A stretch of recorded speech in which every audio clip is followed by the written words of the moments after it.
바른 믿음이면 승리에 가깝습니다. 또 승리에 틀림이 없습니다. 라는 내용으로 하나님 말씀 나눠보겠습니다. 베드로전서 2장 6절은 말씀합니다. 그를 믿는 자는 부끄러움을 당치 아니하리라. 그렇습니다. 우리의 믿음은 우리를 부끄럽지 않은 인생이 되게 합니다. 예수를 믿었더니 그의 인생이 수치될 만한 일이 떠나고 그에게 영광을 돌릴 일들이 가득하더라는 것입니다. 기독교 신앙은 그냥 종교를 하나 가진 것이 아니라 천지를 창조하시고 천지를 경영하시는 하나님의 손길 안에 들어가는 것이기 때문에 그 능력 안에서 여러 풍성한 은혜들을 누리게 된다는 것입니다. 그러면 그런 믿음, 그렇게 바로 믿는 믿음의 비결이 뭔가? 오늘 두 가지 말씀드릴 건데요. 첫 번째는 듣고 배우는 것입니다. 듣고 배우는 것. 로마서 10장 17절 이미 읽었는데 다시 한번 보겠습니다. 그러므로 믿음은 들음에서 나며 들음은 그리스도의 말씀으로 말미암았느니라. 아멘. 믿음이 어디서 옵니까? 들음에서 옵니다. 어떤 것을 듣습니까? 그리스도의 말씀을 듣습니다. 그 들음의 결과가 무엇입니까? 그 들음의 결과가 요한복음 5장 24절 25절 물론 수도 없이 많은 곳에 등장하지만 요한복음 5장 24절 25절 함께 읽어봅니다. 내가 진실로 진실로 너희에게 이르노니 내 말을 듣고 또 나 보내신 이를 믿는 자는 영생을 얻었고 심판에 이르지 아니하나니 사망에서 생명으로 옮겼느니라. 진실로 진실로 너희에게 이르노니 죽은 자들이 하나님의 아들의 음성을 들을 때가 오나니 곧 이때라. 듣는 자는 살아나리라.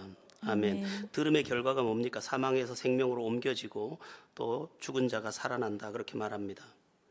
한마디로 말하면 이전과 전혀 다른 새 인생이 된다는 것입니다. 그러니까 우리가 제대로 듣기만 하면 우리의 인생이 완전 새 인생으로 바뀌는 것입니다. 하나님의 말씀은 참 신비합니다. 가장 지쳐있는 사람, 인생의 끝을 만난 것 같은 사람도 그 말씀이 들리기만 하면 절망에서 소망으로 옮겨지고 또 두려움과 염려에서 평안으로 옮겨지고 새 인생으로 옮겨집니다. 유명한 그 불속에라도 들어가서라는 찬양을 만든 그 분은 원래 2살 때부터 장애인으로 태어났습니다. 그래서 평생 다리를 절며 살았는데 교회를 다니는 집안이니까 그날도 이제 무심하게 쓰레빠 끌고 교회를 갔다가 말씀이 탁 들렸습니다. 갑자기 이 마음에 불이 일어났습니다. 그리고 지금까지 그분은 자비량 선교사로 그렇게 헌신하고 있고 그 유명한 노래 하나님 한 번도 나를 실망시킨 적 없으시고 그 노래로 찬양하면서 지금 선교사로 자기 인생을 바쳐 살고 있습니다. 그러니까 어느 날 들린 말씀이 그 생애 전체를 바꾸어 버리더라는 것입니다. 오늘도 마찬가지입니다. 어떤 분에게 하나님의 말씀이 제대로 들리기만 하면 그 사람은 생애가 바뀌는 경험을 하게 되는 것입니다. 안타까운 것은 사람이 세상의 여러 소리 속에 파묻혀 산다는 것입니다.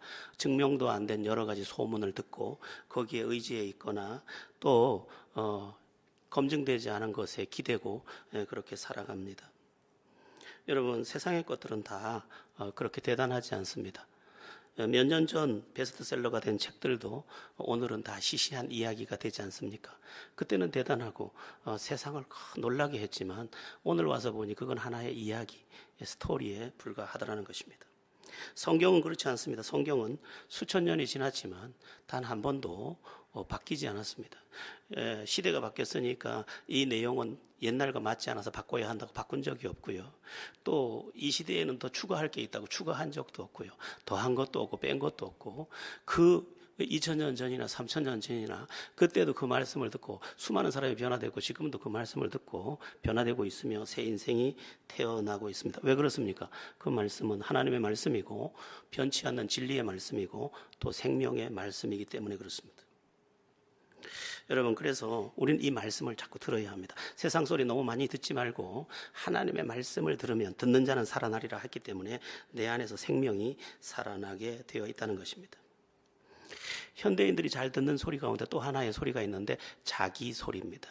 자기 소리도 조심해야 합니다. 인간은 누구냐 하면 타락한 존재입니다. 그래서 자기 이기심에 근거해서 자기를 정당화하는 자기 소리를 잘 듣습니다. 욕심의 소리, 욕망의 소리, 상처받은 감정에서 나온 나쁜 감정이 섞인 그 생각 속에서 나온 소리들, 그것들을 들으면 나의 삶이 나쁘게 나가는 것입니다.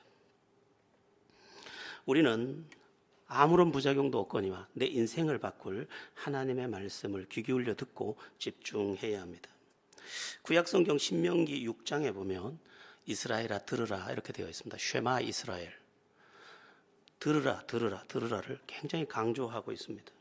사실은 신명기는 세 편의 설교로 되어 있는데 그 전체 내용이 뭐냐면 제발 들어라 제발 들어라 나 여호와의 말씀을 들어라 들어라 그게 강조되어 있습니다. 왜 그럴까요? 왜 하나님께서 이스라엘 보고 들으라 들으라 들으라 했을까요? 듣는 자는 살아나기 때문에 그렇습니다. 그런데 안타깝게도 구약의 이스라엘은 하나님의 말씀을 잘 듣지 않았습니다. 듣지 않은 결과가 뭡니까? 그들의 비극이 된 것입니다. 선지자들을 하나님께서 수없이 보냈지만 그 선지자들의 말을 귀 기울여 듣지 않았습니다. 무슨 소리를 들었을까요? 아까 말한 자기 자신에게서 나오는 욕심의 소리, 세상의 소리, 그것들로만 모든 것을 듣고 자기를 채웠습니다. 그랬더니 욕심의 방향으로 가고 이기적인 방향으로 가고 또 세상의 방향으로 가다가 낭패를 계속 부르게 된 것입니다. 사사기서를 보면 듣지 않았을 뿐만 아니라 자기 소견에 각기 옳은 대로 행하였더라 그렇게 말씀하고 있습니다. 자기의 소견에 옳은 대로 계속 행하다 보니까 이기적인 나의 결론이 뭘로 나겠습니까? 문제로 자꾸 나타나게 된 것입니다. 아무리 열심히 살아도 사사기서를 보면 농사를 지어놓으면 미디안에서 빼앗아가고 블레셋에서 빼앗아가고 농사 지은 거 다 뺏기고 처자식 다 뺏기고 이런 불행을 만나게 됩니다. 하나님의 말씀을 버렸더니 하나님의 말씀만 버리게 되는 것이 아니라 자기 인생의 소중한 것들이 다 도망가더라는 거예요. 그렇게 욕심을 부리고 그렇게 애써서 긁어먹고 또 긁어모았는데 사실은 보니까 아무것도 남지 않았다는 것입니다. 여러분, 하나님의 말씀은 나를 지키는 속성도 갖고 있습니다. 그 말씀대로 살았더니 그 말씀이 나를 지키더라는 것입니다. 위대한 다윗은 항상 하나님의 말씀을 들었습니다. 어떻게 들었느냐 하면 이렇게 들었습니다. 주여 말씀하소서 종이 듣겠나이다. 항상 하나님의 말씀을 들었습니다. 그는 블레셋이 쳐들어오거나 다급한 상황 또 사울왕이 자기를 잡으려고 이 손이 막 닿을 그 가까운 거리에 왔을 때에도 그는 어떻게 했느냐 먼저 하나님께 물었습니다. 주여 말씀하소서 종이 듣겠나이다. 심지어 적의 발자국 소리가 들을 때까지 하나님의 음성을 기다렸습니다.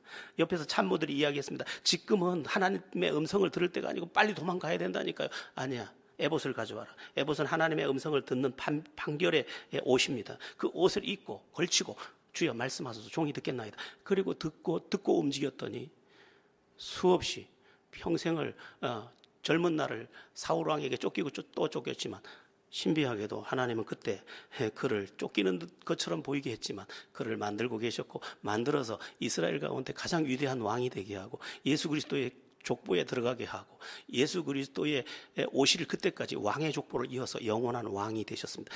영원한 왕은 예수님인데 예수님께 연결되는 족보의 왕이 다이신 것입니다. 하나님의 말씀을 듣고 또 듣고 듣고 또 듣고 듣고 또 듣고 계속 들어서 움직인 다윗의 인생은 완전한 승리가 되더라는 것입니다. 여러분 하나님의 말씀을 무시하지 마세요. 하나님의 말씀은 우리의 생애 전체를 바꿀 수 있습니다. 우리가 기도할 때도 하나님의 음성이나 하나님의 그 가르침을 듣는 게 중요한데 유명한 테레사가 어느 공항에 내렸습니다. 사람들이 와서 테레사에게 이렇게 물었습니다. 날마다 기도하는 걸로 알고 있습니다. 뭐라고 하나님께 날마다 그렇게 기도하시나요? 물었더니 테레사가 엉뚱한 대답을 했습니다. 저는 듣습니다. 이렇게. 아니 기도하는데 듣습니까? 예, 듣습니다. 그러면 듣고 있는 테레사 당신에게 하나님은 뭐라고 말씀하십니까? 그랬더니 테레사가 하는 말이 하나님도 듣습니다. 매우 중요한 이야기입니다. 우리는 우리의 욕심만을 채우려고 합니다. 내 욕심을 채우기 위해서 하나님 빨리 결제해 주세요. 통과시켜 주세요. 빨리 달라니까요. 지금 뭐 하고 계세요? 전능하시다고 하셨잖아요. 뭐든지 주신다고 하셨잖아요. 빨리 결제하세요. 빨리 사인하세요. 빨리 주시라니까요. 지금 저기 발자국 소리 안 들려요? 이렇게 내 욕심을 통과시키려고 했는데 테레사는 하나님이 자기에게 그 순간에도 무엇을 말씀하실까 하고 귀 기울였더니 하나님께서 말씀하시더라는 거지. 그리고 하나님께서 자기를 듣고 싶어 하더라는 거지. 테레사야, 네가 무엇을 원하느냐? 이런 이야기가 해도 될까 모르겠는데 제가 처음 신앙생활을 아주 그냥 기도 생활을 많이 할 당시에 주께서 저에게 늘 묻는 질문이 하나 있었습니다. 제가 이렇게 물었죠. 하나님, 내가 무엇 하기를 원하십니까? 이 질문을 한 6개월 이상 했던 것 같아요. 하나님, 제가 무엇 하기를 원하십니까? 밤마다 가서 밤마다 똑같은 기도를 하는 거예요. 하나님, 내가 이 땅에 태어났습니다. 하나님이 나를 불러주셨습니다. 하나님, 나를 자녀 삼았습니다. 하나님께서 내게 은혜도 주셨습니다. 그럼 하나님, 나에게 원하시는 것이 뭡니까? 하고 계속 물었습니다. 그런데 하나님께서 한 6개월쯤 지났을 때일까? 하나님께서 저에게 대답해 주셨습니다. 이렇게 대답을 하셨습니다. 내가 내게 무엇 해주기를 원하느냐? 너무 놀랐습니다. 나는 하나님, 내가 무엇 하기를 원하십니까? 하고 물었는데 하나님은 내가 네게 무엇 해주기를 원하느냐고 물으셨습니다. 그런데 내가 대답을 너무 잘못해버렸어요.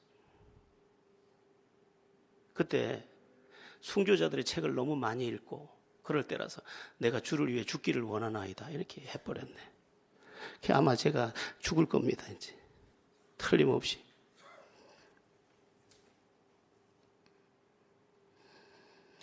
여러분 한번 보세요. 사람들은 저마다 오른데 저마다 울고 있습니다.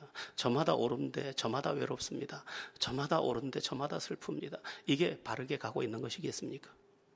오늘 우리가 하나님의 음성, 하나님의 말씀을 듣지 않고 내 욕심의 방향으로 가느라고 또 세상의 가치관을 가져와서 그것을 가지고 사느라고 우리는 어쩌면 가장 슬픈 크리스찬일지 모릅니다. 나를 내려놓고 온 마음으로 하나님의 말씀을 듣는다면 내 삶은 내일 달라질 것이고 그 이튿날 더 달라질 것이고 그 다음날 더 달라질 것이고 머지않아 내가 공항에서 내리는 날 누군가 와서 나에게 묻는 일도 있을 것입니다. 자, 그렇다면 묻게 됩니다. 왜 사람들은 듣지 못할까? 크게 세 가지 이유가 있다고 보는데 첫째는 말씀의 권능을 잘 알지 못해서 그렇습니다. 에스겔서 37장에 보면 하나님께서 에스겔 선지자를 에스겔 골짜기로 끌고 가서 마른 뼈들의 환상을 보이면서 말씀하십니다. 저 뼈들이 능히 살겠느냐? 참 에스겔이 놀라운 대답을 합니다. 주께서 아시나이다. 우리 같으면 뭐라고 대답하겠습니까? 아니 죽어서 시체가 될 뿐만 아니라 하얗게 해골이 됐는데 저게 어떻게 살아요? 이렇게 말할 것 같은데 하나님이 아십니다. 하나님이 아십니다. 주께서 아십니다. 주께서 하시면 된다 이렇게 본 것이죠. 그랬더니 하나님께서 에스겔 선지자에게 너는 내 말을 대언하라. 그 대언합니다. 마른 뼈들아 살아나라. 그렇게 대언을 했더니 마른 뼈가 살아나더라는 거예요. 하나님의 말씀은 살았고 운동력이 있어 좌우에 날선 어떤 검보다도 예리하여 홍과 영과 및 관절과 골수를 찔러 쪼개기까지 하나니 머리부터 발끝까지 다 바꿀 수 있습니다.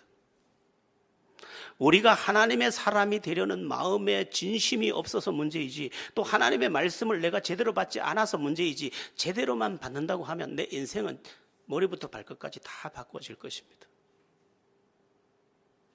내 생각부터 내 발걸음까지 나는 하나님의 사람으로 충만해질 것인데 우리는 어떻게 하나님 말씀의 권능을 잘 알지 못합니다. 여러분 창세기를 보시면 창세기 1장이 아주 간단하게 이 천지가 어떻게 생겼느냐고요? 자연이라고. 자연 아닙니다. 자연이라는 것은 스스로 생겨났다는 뜻인데 자연이 어디 있어요? 이렇게 정밀하고 이렇게 놀랍고 씨앗을 갖다 심으면 또 사과가 나오고 그 사과 씨앗 갖다 심으면 또 사과가 나오고 이 인간이 아무리 만들어놔도 로봇을 만들어놔도 에너지가 공급 안 되면 다 그냥 고철이에요. 그런데 하나님께서 전능하신 분이 올려놨기 때문에 태양도 창조의 그날 매달아 놓고 지금도 열도 식지 않고 지금도 똑같이 그런데 그걸 무엇으로 창조했느냐? 빛이 있으라 하심에 빛이 있었고 보시기에 좋았더라. 하나님의 말씀으로 창조하신 것입니다. 그러면 뭡니까? 하나님의 말씀이 내게 전달되면 하나님의 말씀의 능력이 내게서 빛을 발하게 된다는 것입니다. 하나님의 말씀이 내게 와 닿으면 내 인생이 재창조되는 것입니다. 하나님의 말씀이 여기에 와 닿지 않아서 그렇지, 하나님의 말씀이 귀에 맴돌거나 내 생각에 맴돌다 사라져서 그렇지, 그 말씀이 와서 나를 꿰뚫기만 한다면 내 생애 전체는 새로운 피조물이 되는 것입니다. 이전 것은 지나갔으니 보라 새 것이 되었도다. 그것이 실제가 되는 것입니다. 하나님의 말씀은 권능입니다. 우리가 무엇을 가지고 신앙생활을 하느냐, 무엇으로 변화를 받느냐, 살아있는 말씀인 거죠. 제가 이 강단에 늘 서도 1992년부터 강단에 섰으니까 꽤 오랜 세월을 섰는데도 항상 부담스러운 게 뭐냐, 내가 육으로 말할까 봐 겁이 납니다. 성령에 붙들려서 말해야 할 텐데 그게 가장 겁이 납니다. 나는 쇼하러 올라온 게 아니니까. 여러분들을 더 종교적인 사람으로 만들거나 더 헌금 잘하는 기계로 만들려는 게 아니니까. 그래서 겁이 납니다. 그래서 성령을 의지해서 어떻게 말씀을 전해보려고 애쓰는데, 성령께서 말씀을 통해서 여러분에게 들려지게 한다면 여러분의 생애는 놀라운 생애가 될 줄로 저는 확신합니다. 하나님의 말씀은 권능입니다. 자, 또 사람들이 왜 못 들을까? 왜 안 들을까? 두 번째는 내 욕심 때문 또는 순종하기 싫어서입니다. 하나님의 말씀을 듣다가 혹시 선교사 나가라 그러면 어떻게 해요? 하나님 말씀 듣다가 건축 헌금하라 그러면 어떻게 해요? 하나님 말씀 듣다가 나를 바치라고 하면 어떻게 해요? 그래서 사람들이 겁을 내는 거죠. 여러분, 오해하지 마세요. 하나님은 여러분을 빼앗지 않습니다. 저도 처음 신앙생활을 하고 처음 제가 하나님께 순종해서 길을 떠나올 때 나는 내 부모 형제에게 죄를 짓는 줄 알았습니다. 그러나 지금 세월이 많이 지난 뒤에 알게 된 것은 내가 가장 효도한 일이 주께 순종한 일이 되었다는 것입니다. 여러분, 하나님이 우리의 인생을 빼앗을까요? 설사 여러분들에게 선교사라고 가라고 한들, 설사 여러분에게 건축 헌금을 하라고 한들, 여러분에게 온전한 11조를 하라고 한들, 하나님께서 그 죄를 버리라고 한들, 하나님께서 우리를 손해되게 하시느냐? 살리는 것은 영이니 육은 무익하니라. 하나님은 영 안에서 우리를 살려내십니다. 그러므로 마음 놓고 맡겨도 됩니다. 아이들에게 사탕을 빼앗아 보면 참 재미가 있습니다. 사탕 하나 줘 그러면 탁, 조금 전에도 목사님 안녕하세요 인사하던 애가 째려봅니다. 아이들은 그 욕심에 굉장히 민감하거든요. 그런데 어떤 애들은 봉지를 탁 던져줍니다. 우리 시훈이 같은 애가 그렇습니다. 시훈이가 그렇습니다. 이게 탁 줍니다. 다 먹어요. 이런다고요. 그럼 겁이 나요. 왜냐하면 이거 다 먹었다 그러면 10봉지 사줘야 되잖아. 아이 앞에 어른이 그렇다면 하나님께서 어찌 우리의 인생에 큰 축제로 함께하지 않겠습니까? 어찌 우리 고름을 빨고 어찌 우리의 피를 빨아 가지시겠습니까? 본성부터 선하고 완전하고 거룩하신 그분이 어찌 우리를 착취하겠습니까? 그분은 김정은이 아니에요. 여러분, 우리를 망하게 하는 것은 마귀지 하나님이 아닙니다. 하나님께 집중하십시오. 하나님이 무엇을 명하시든지 그대로 하겠다고 결심하십시오. 하나님께서 우리를 빼앗지 않고 진정한 인생을 우리에게 줄 것입니다. 여러분, 한번 생각해 보십시오. 제가 만일 제 욕심의 방향으로 갔다면 오늘 제가 무엇이 되겠습니까? 나는 하나님께 순종하느라고 아직도 순종이 부족하지만 그 말씀을 따라왔더니 그래도 조금 사람 같은 삶을 살고 있지 않습니까?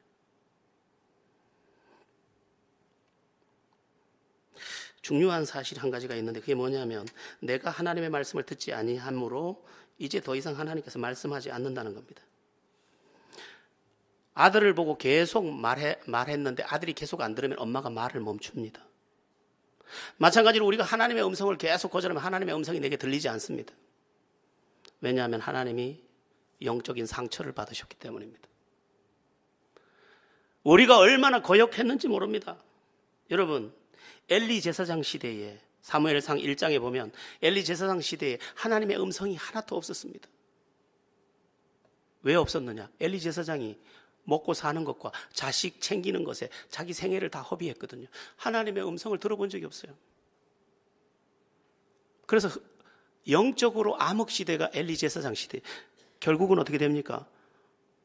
아들 둘이 동시에 죽고 자기도 한 날 죽고 며느리는 애 낳다가 죽고. 그러면서 그가 말합니다. 이가봇 하나님의 영광이 우리를 떠났도다. 하나님의 영광이 떠나버렸어요. 그런데 바로 이어지는 사무엘은 어땠습니까? 사무엘은 하나님의 음성을 듣기 시작합니다. 무조건 듣습니다. 하여튼 사무엘은, 이 어린 사무엘 보면 우리 예전에는 버스 같은 거 타면 이렇게 아주 예쁜 소녀 같은 어린이가 이렇게 기도하고 있는 거 나오죠. 그게 사무엘입니다. 사무엘이 그렇게 예쁘게 생겼던 거죠. 여자같이 생겼던 거죠. 그게 사무엘 모습입니다. 아직도 나이가 어린데 아직도 어린 그가 하나님의 음성을 듣습니다. 그가 자꾸 들으니까 하나님께서 계속 음성을 줍니다.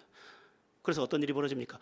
사무엘에서 입에서 나온 말이 한마디도 땅에 떨어지지 않았다고 말하고 있습니다. 그에게서 나오는 말을 하나님 다 이루어 주셨다는 거예요.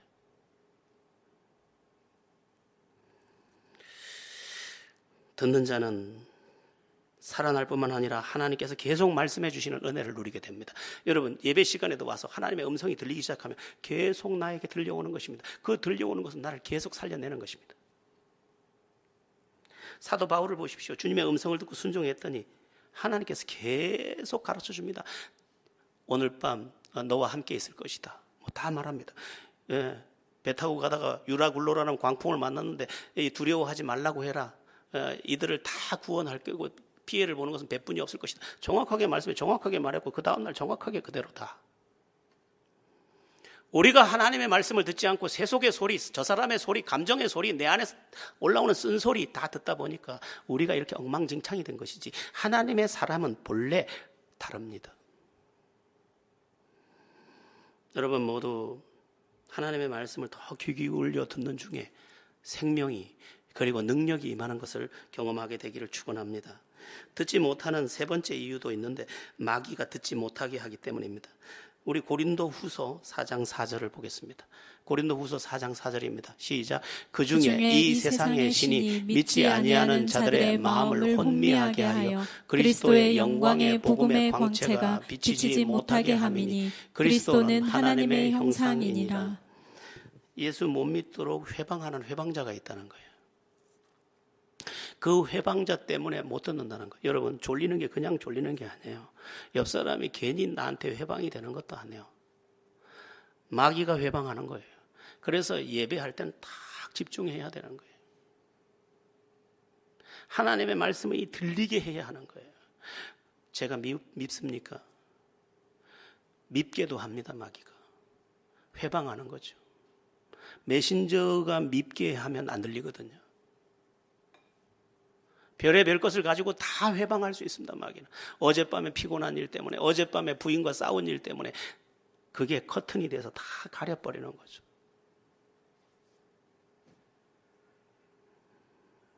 괜히 안 들리는 게 아니라는 거예요. 여러분, 듣는 자는 살아납니다. 하나님의 말씀이에요. 하나님의 말씀이 들리면 다 살아나게 돼 있어요. 하나님의 말씀을 여러 가지 비유로 또 소개할 수 있는데 나침판, 등불, 씨앗, 처방전 다 말할 수 있습니다. 하나님 말씀만 내게 있으면 나침판이 있기 때문에 길을 잃지 않습니다. 등불이 있기 때문에 밤 같은 문제가 생겨도 다 해치고 나갈 수 있습니다. 씨앗 심으면 열매를 얻는 것처럼 하나님 말씀대로 살았더니 풍성한 계절도 누리게 됩니다. 처방전 그 말씀대로 살았더니 내 인생이 고쳐졌습니다. 하나님의 말씀은 우리를 전혀 다른 차원의 생애로 이끌고 갑니다. 그런데 우리가 듣는 것이 너무나 둔하고 또한 하나님의 말씀에 귀 기울이지 않는 심각한 문제가 있다는 것입니다. 여러분, 믿음은 들음에서 나고 들음은 그리스도의 말씀으로 말미암고 듣는 자는 살아나고 듣는 자는 사망에서 생명으로 옮기고, 이 사실을 잘 알고 또 이제 양육반도 시작되거나 이제 새가족반 공부를 하거나 할 때도 와서 배우십시오. 배우다 보면 믿음이 오고 믿음이 와서 생명이 옮겨지는 그 은혜도 누리게 될 것입니다. 여러분에게 들리는 은혜가 있기를. 그러면 제가 오늘 제목 가운데 말씀드렸는데 이렇게 말씀드렸죠. 바른 믿음이면 승리에 틀림이 없습니다. 바른 믿음의 첫 번째는 듣고 믿는 믿음. 배워서 믿는 믿음이에요. 이게 들리면 내 생애는 전혀 달라지는 것입니다. 잘 깨닫기를 축원합니다. 자, 오늘 바른 믿음에 대해서 말씀드리고 있는데, 바른 믿음의 길 그 두 번째는 뭐냐면 옛사람에게 붙잡혀 있지 않는 것입니다. 옛사람에게 붙잡혀 있지 않는 것. 자, 우리 다 함께 오늘 본문 제가 이미 읽었습니다만 골로새서 3장 5절에서 10절을 천천히 같이 읽어보겠습니다. 시작.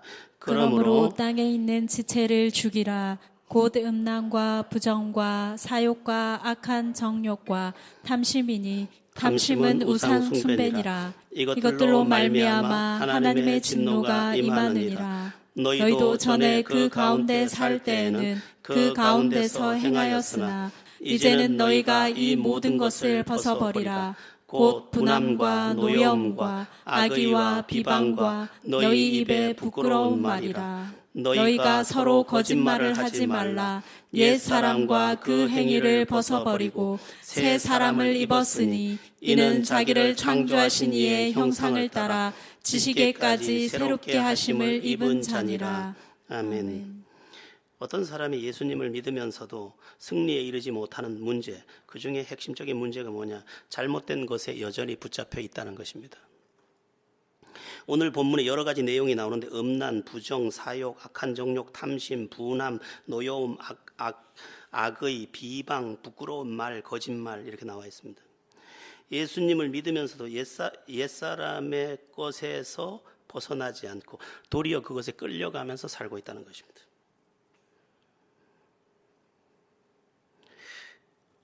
예수 믿는 사람 누구냐면 예수님께 붙잡힌 사람이라는 거죠. 여러분, 예수 믿으면서도 붙잡히지 말아야 할 것에 붙잡힌 사람이 너무 많습니다. 그 중에 몇 가지 말씀드리면 분노에 붙잡힌 사람들이 있습니다. 화가 나서 어쩔 줄을 모릅니다. 이런 말을 많이 쓰죠. 화가 나서 돌겠다. 그러면 안 되는 거죠.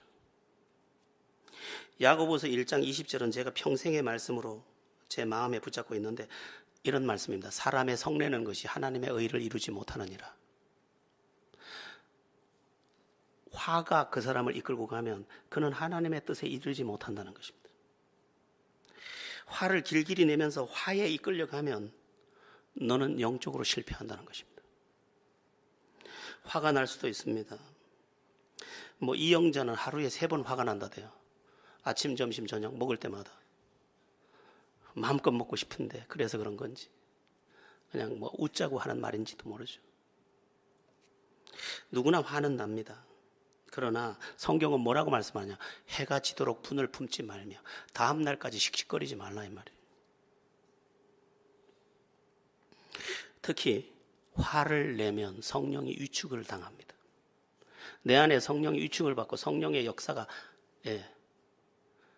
우리 임신한 엄마들이 이렇게 화를 많이 내고 하면 애가 똘똘 뭉쳐서 한쪽 구석개가 박혀 있는 것처럼 내 영이 화를 내면 성령이 똘똘 뭉쳐서 한쪽에 뭉쳐서 이게 마비처럼 내 영의 작동을 못 해주는 것입니다. 화를 안 내는 척 내는 사람, 내면서 내는 사람, 체질처럼 내는 사람. 저도 화하면 이등 잘 안 하는 사람인데 화는 우리를 해칩니다. 화를 내면 영적인 소멸이 오는 뿐만 아니라 영적 기쁨과 삶의 평안도 다 빼앗기게 됩니다. 내가 회방하는 영적인 회방이 얼마나 많은지 모릅니다. 화를 해운대 바다에 버리셔야 합니다. 은근한 화도 나쁩니다. 막 이글거리는 미움에 붙잡힌 사람도 있습니다. 어떤 여자분은 남편이 미워서 어떻게 할지를 모릅니다. 근데 교회는 나옵니다. 은혜가 있는 듯 하지만 그를 주장하는 것은 미움입니다. 남포동에 살고 계신 분인데 남편이 미워서 죽어요. 장사는 초콜릿 가게를 하는데 인생은 쓰게 살아요. 너무 미워해요. 그래서 제가 붙잡고 그래도 어떻게 권사까지 됐어요. 권사님 미워서 죽어요. 발가락도 밉대.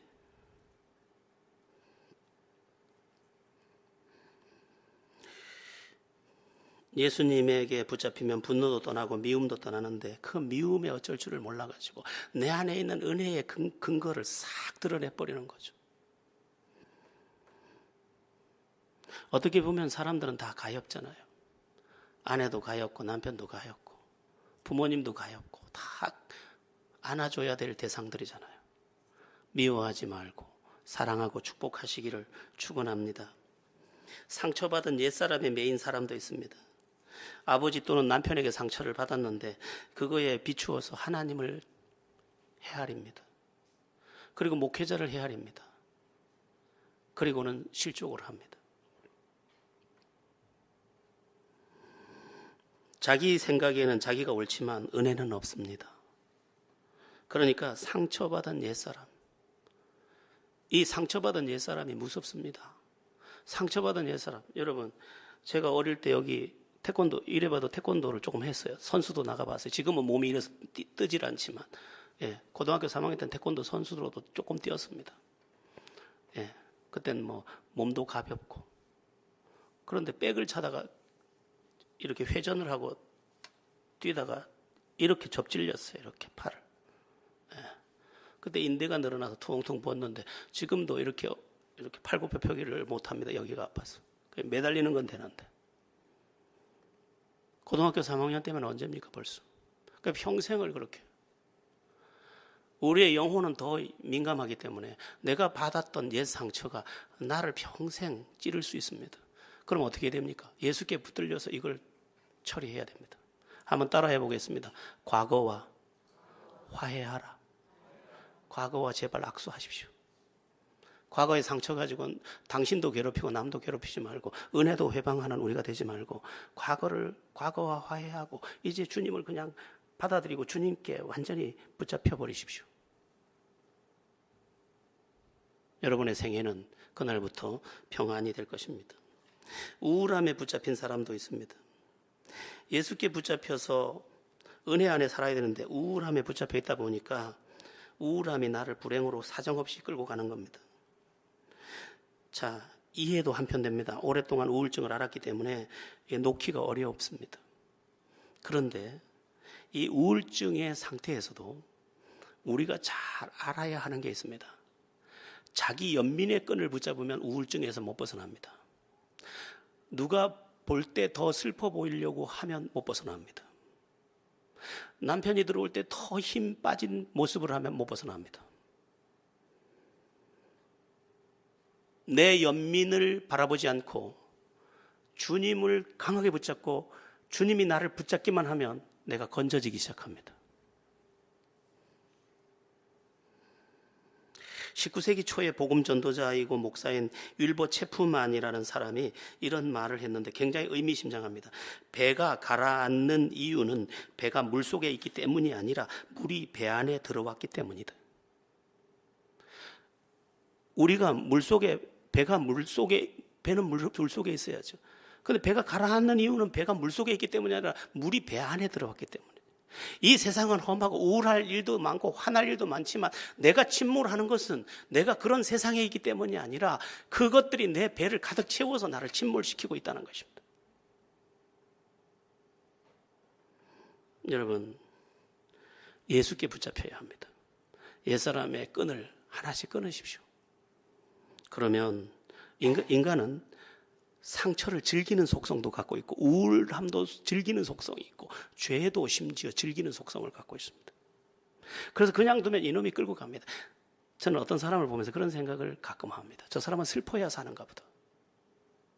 뭔가 자기가 약간의 괴로움이 있어야 살아. 그게 자기도 모르는데 그게 영혼 한쪽 편에 나쁜 웃음이 되는 거예요. 잘 살펴야 합니다. 자, 초대교회 성도들은요, 자신들에게 복을 달라고 간구하지 않았습니다. 초대교회 성도들은 그렇게 가난했지만 복을 달라고 기도하지 않았습니다. 뭘 구했냐면 하나님의 사람으로 그리스도께 붙잡히기를 기도했습니다. 왜 그랬을까요? 그 안에 모든 해답이 있는 것을 이미 알고 있었기 때문입니다. 제가 지난번에 터키 가서 데린 쿠유라는 곳도 가보고 또 가파도기아도 가봤는데 아직도 그때의 뼈가 있습니다. 그들이 믿음 하나 지키려고 그 암혈이라 그러죠. 예? 그 바위 안에 굴을 파고 그 안에서 신앙 하나 지키려고 살면서 그 뼈가 아직도 있어요. 가보니까 그 성스러움에 내 마음이 큰 도전이 되더라고요. 그런데 그들은 잘 먹고 잘 사는 편을 절대 택하지 않고 예수께 붙잡히기를 구했습니다. 그랬더니 그들에게 은혜가 있었고 그 은혜가 그들을 진정한 승리자로 만들더라는 것입니다. 사람들을 자세히 보면 변덕, 미움, 분노, 시기, 헐떡거리는 짐승같이 우리 안에 많은 것이 헐떡거리고 있습니다. 그게 나를 끌고 가면 나는 짐승같이 되는 거예요. 옷만 입었지 우리의 속사람은 괴물이 되어가고 있는지도 모르는 것이죠. 은혜가 없는 것도 아니고 하나님의 살아계심이 사실이 아닌 것도 아닙니다. 그분은 살아계시고 그분은 지금도 큰 은혜를 예비하고 계십니다. 그럼 그걸 누가 가지느냐? 바른 믿음의 사람이 가지는 것입니다. 바른 믿음이 어디서 오느냐? 들음에서 옵니다. 들어야 합니다. 배워야 합니다. 제대로 배워야 합니다. 제대로 들려야 합니다. 성령께서 또한 그 시간에 은혜를 주시면 그 들림이 그를 살릴 것입니다. 또 한 가지, 옛사람에게 붙잡히면 안 됩니다. 예수께 붙잡히면 됩니다. 예수가 우리를 이끌고 가면 인자가 온 것은 도둑이 온 것은 도적질하고 죽이고 멸망시키는 것뿐이요 내가 온 것은 양으로 생명을 얻게 하고 더 풍성히 얻게 하려 합니다. 그의 인생을 풍성하게 한다는 것입니다. 여러분, 바른 믿음인지 점검합시다. 바른 믿음이면 승리에 틀림이 없습니다. 그걸 내가 알 것입니다. 내 주변이 알 것입니다. 모두가 알 것입니다. 이 은혜 누리기를 예수의 이름으로 축원합니다. 기도드리겠습니다.